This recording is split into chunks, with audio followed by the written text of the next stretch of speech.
This is our land, and this is our namesake, and this is our legacy. First time in my life, I was scared. It didn't look very good.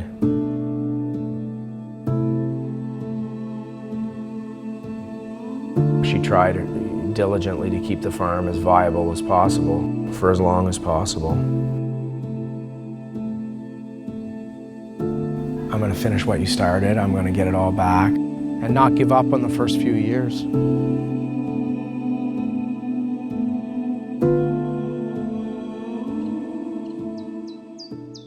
1, 2, 3. Go, go, go. Excellent. Push hard. You're running out of breath. Let's go. My grandmother's name was Evelyn Rose Lightfoot, and she lived to be 108 years old.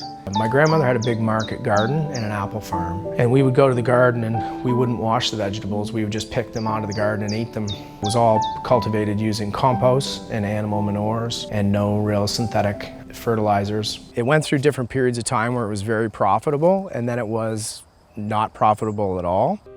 And then it very quickly went downhill from there to the fact that they had to start to sell land to survive.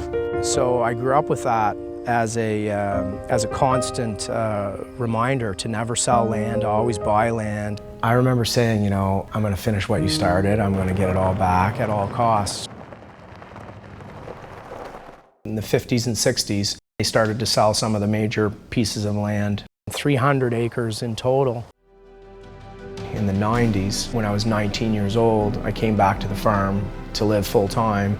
The farm was sold right back to 9 acres of land and the house. And there was no barns, there was no infrastructure. It was just the bare bones of what was there.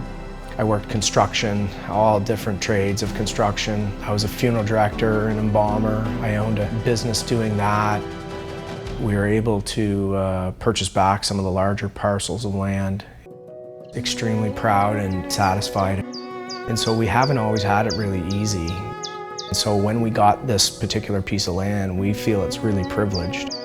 Almost unexplainable. It's almost a pride.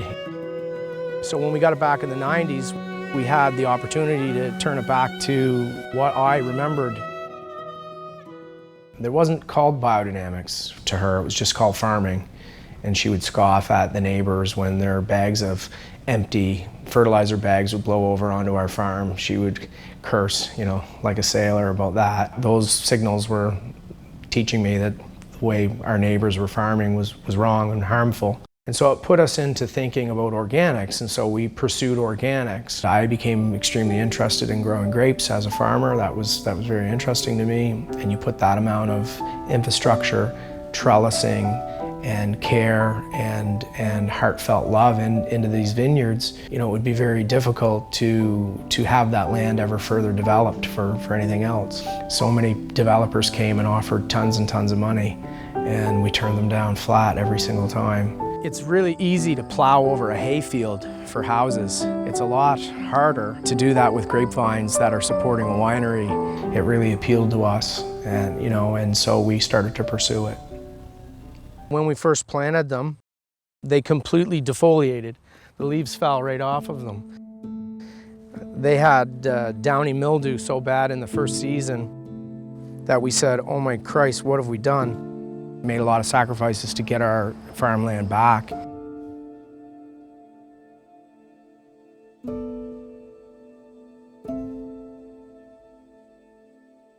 We stayed true to the vision.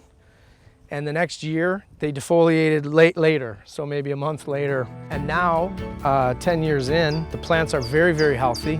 They've developed what I call an immunity. My grandmother was extremely proud, and it was really great and satisfying to me, and it actually fueled me to keep going and to be more aggressive. And in the 60s, I think they sold our land, our family's land, for $100 an acre. And in the 90s, I paid $10,000 an acre to buy it back. We've got 80 acres back on our home farm and 300 acres in total, just in one generation. So you have to stay true to the vision of what you want to achieve, but it takes several generations to get the land back to the way it was.